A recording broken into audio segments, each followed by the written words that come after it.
Con un libro que verdaderamente nos ha entusiasmado. Me duele España, una moción de censura para revivir la esperanza de Ramón Tamames, que es mucho más que el texto de la moción de censura, que desde los años 50 hasta nuestros días nos explica muchas cosas, y estamos con Ramón Tamames. Don Ramón, un saludo.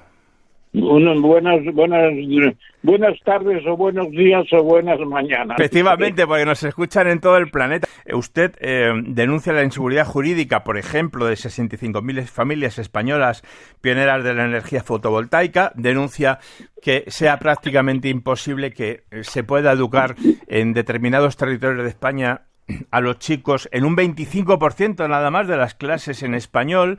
Exactamente. Denuncia que se esté pactando con con separatistas y filoterroristas. Bueno, lo que pasa es que debemos aclarar a los oyentes que no estén muy al tanto que en realidad la ponencia de la moción de censura la hice yo libremente porque me lo propusieron 52 diputados del partido político Vox. Yo no pertenezco a ese partido ni a ningún otro en este momento, soy absolutamente independiente. Ellos me eligieron precisamente por esa independencia, por eso me convocó primero de todos Sánchez Dragó, que éramos amigos desde 1956, desde la Revolución Estudiantil, y se puede decir que lo que yo hago es hacer una presentación, se diría con palabras un poco de decimonónicos, de los males de la patria, que era lo que decía el regeneracionista Lucas Mayada, que por cierto tiene un premio de Medio Ambiente y Economía que lleva su nombre y que me lo adjudicaron a mí hace bastantes años. Por cierto, le tengo una gran afición. Y por eso es un programa de la gente que piensa, que trabaja, que quiere prosperar, que quiere una España con honra, que se decía también entonces, etcétera, más que un país en el que el poder ejecutivo se va haciendo con el legislativo, se va haciendo con el judicial, y entramos en un proyecto de, digamos, ¿cómo se dice esto? Autocracia, tal vez. Autocracia. Autocracia es la palabra que yo empleé, que al presidente le dolió especialmente. Yo creo que lo había oído pocas veces, la autocracia.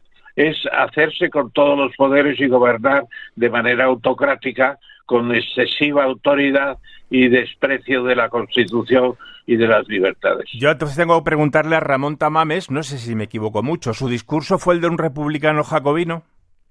No, jacobino no. El jacobino, bueno, en cierto modo que tengamos un idioma común, que tengamos una bandera que respetar, una constitución que seguir adelante con ella, etcétera. En ese sentido sí es jacobino, no es una doctrina dispersa ni mucho menos, está bastante pensada para toda una nación. Luego lo que pasa es que el discurso comprende muchos aspectos, naturalmente una economía en una situación todavía lamentable, no hemos alcanzado la renta que teníamos el año 2019, antes de la pandemia. Estamos con la inflación más fuerte de mucho tiempo, estamos también con una situación de paro desmedido, de desempleo, etcétera. Yo fui criticando uno a uno los temas importantes, incluso hablé del agua, que es un problema muy serio, se ha visto después, se habla mucho de la sequía, de la falta de recursos, de, qué sé yo, los bosques, para mantener un ambiente saneado, se está hablando cada vez más porque hay muchos incendios, etcétera, etcétera. Entonces yo tengo que preguntarle, después de leer Me duele España, Ramón Tamames, sé que es difícil estas preguntas, pero bueno, cada uno lo que es capaz. En un minuto, ¿cómo le podríamos explicar a alguien, muy por encima, evidentemente, qué haría Ramón Tamames en el tema de la España vaciada, de la España abandonada, de los bosques que se queman, del campo? ¿Qué haría usted si pudiera, si hubiese tenido oportunidad de ser presidente, para intentar solucionar el problema de un 95% del territorio nacional que a todos nos parece que está abandonado? Mire, para empezar, la España vaciada no puede llamarse un problema nuevo ni un problema que se esté estudiando, porque siempre hemos sido un país vaciado, de poca población, con espacios muy poco poblados. Por ejemplo, qué sé yo, la meseta norte, pues ¿Qué ciudades se mantienen creciendo? Valladolid y Palencia por las fábricas de Renault, las fábricas de automóviles. El resto están todos en decadencia. Incluso Salamanca está perdiendo población, Zamora, Burgos, las ciudades pequeñas les pasa lo mismo, están perdiendo.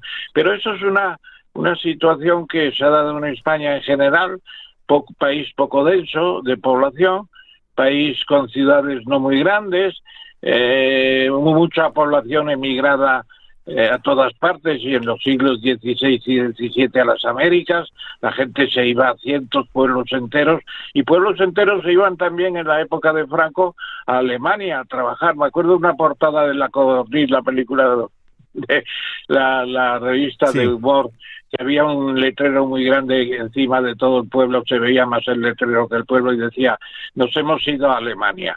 Pues efectivamente el país estaba despoblándose, y ahora tenemos una inmigración que nos compensa una baja natalidad, porque naturalmente la mujer se ha emancipado, quiere tener menos hijos, etcétera. O sea, los problemas demográficos hay que estudiarlos, se estudian poco. Pero usted ve luego, una solución. A pesar de que, como decía aquel demógrafo célebre Hollingsworth, pues resulta que tenemos las componentes del suspense, es decir, la muerte y el sexo, que es lo que mueve la demografía. Sí. Bueno, pues son problemas que están ahí y que en la moción de censura pues se estudia y se hacen propuestas inmediatas, naturalmente. ¿Cuáles fueron esas propuestas de la moción, por favor? Pues sí, mejorar la regulación de la disponibilidad de agua, por ejemplo, mejorar la disponibilidad de recursos naturales y proteger el medio. En eso disentía yo de mis proponentes de Vox, que son negacionistas, por así decirlo. Y luego, pues muchas cosas, podríamos decir. Tengo aquí el índice: la industrialización en declive, reindustrializar, la sanidad, deterioro y compensación por el pandemia, y en estos momentos una sanidad pública muy protestada, las pensiones que no llegan al mínimo que querrían algunos, la seguridad de las bandas, por ejemplo, las bandas latinas están prosperando en las grandes ciudades, eso hay que acabar con ello.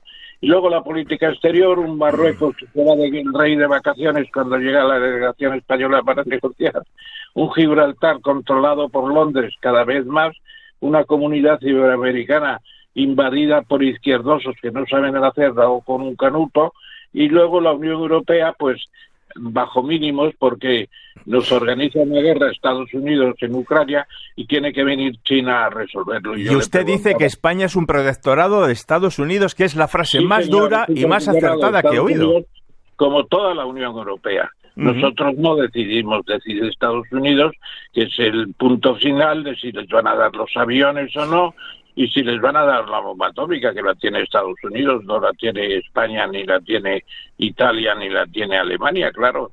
Y entonces somos un protectorado.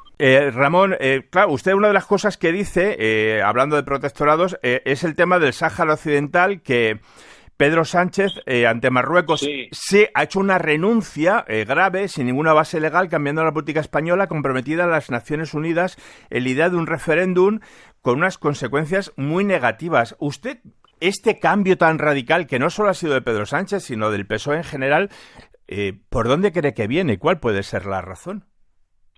Bueno, yo creo que ahí hay una situación oscura entre Pedro Sánchez y el rey de Marruecos.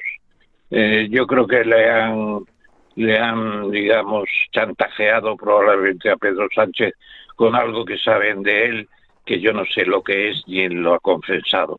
Hay muchos rumores, pero ninguno cierto, y con rumores no se debe trabajar. Pero se supone que hay alguna cuestión en que le tienen cogido al presidente del gobierno muy seriamente. Y por eso hizo una concesión, sin consultar a las Cortes, sin consultar ni decírselo ni siquiera al rey, que también hay que tener capacidad mental para navegar por el espacio recordando que somos una monarquía parlamentaria, etcétera, etcétera. Yo creo que hay cosas que no han explicado, por ejemplo, que se manden armas a Ucrania y no haya pasado el tema por las Cortes. Entonces, ¿para qué sirven las Cortes, el Senado y el Congreso? Para nada, es una broma macabra en muchos aspectos. Bueno, claro, yo cuando pienso en el autor de Me duele España, Ramón Tamames, le recuerdo, yo era muy pequeño, en el Partido Comunista, le recuerdo pues como un especialista en economía, defendiendo cuestiones medioambientales.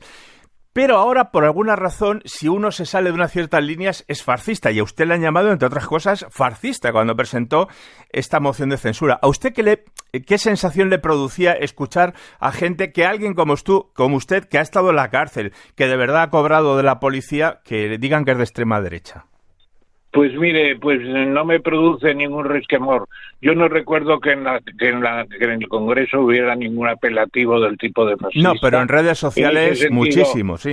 Hubo mucho respeto y yo expliqué claramente que yo iba de independiente propuesto por diputados de un partido, pero que no estaba yo en ese partido. Eso lo expliqué muy claramente y la mayor cantidad de gente lo entendió muy bien. Lo entendió muy bien. Y hoy es cuando puedo decir tranquilamente que el señor presidente del gobierno, que no quería convocar para las elecciones generales para el día 28, pues ha tenido que convocar el 29.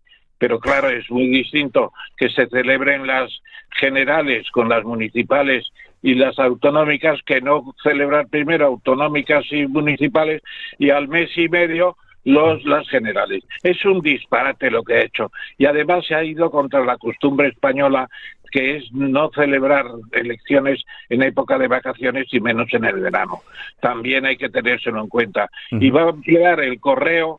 Vamos a ver qué hace con los correos, a ver si hay decencia. Y yo espero que los propios carteros, empezando por los carteros hasta el último funcionario de correos, protesten porque no tienen medios para hacerse cargo de los trabajos que van a tener de envío de voto por correo, porque van a ser millones y millones de personas. Y lo va a utilizar de la manera quizá más tendenciosa y maléfica. Bueno, Ramón Tamames, tenemos 20 segundos solo. ¿A usted le gustaría que algún partido de izquierdas tomara sobre la mesa lo que usted dijo en el Congreso y lo utilizara para reorientarse en el futuro? Bueno, algunos dicen que lo están haciendo ya. El PP, he oído gente, por cierto, por ejemplo, esta Cuca, ¿cómo se llama? Gamarra dijo que ella votaría mi programa económico, lo votaría entero porque le parecía muy bien. Por eso dieron abstención en vez de negarse. Y luego Arrimadas vino a decirme que me votaría y el otro que me votaría, pero el voto era por convocatoria a mano alzada, por así decirlo, y nadie se atrevió a desobedecer las consignas de los partidos partidistas. Solamente un señor que se llama Cambrones, que en ese momento en Navarra estaba libre de disciplina de voto y acudió a contarme que me iba a votar. Bueno, pues yo este libro de Ramón Tamames lo tengo que aconsejar, sobre todo para los chavales que no saben cómo ha sido España desde que murió Franco, incluso antes, hasta nuestros días. Usted, por favor, diga usted que lo ha publicado Almuzara, que es la editorial que dirige muy bien, por cierto, Manuel Pimentel. Exactamente, Manuel Pimentel, ex ministro de Trabajo, cordobés eminente y que tiene un conglomerado de editoriales importante, entre ellas Almuzara, que está haciendo libros de mucha actualidad. Pues don Ramón Tamames, muchas gracias y que este Me duele España sea muy leído. Gracias, Lerroux, y me quedo muy contento con la entrevista, que ha sido para mí muy, digamos, revitalizadora. Para nosotros más. Un abrazo.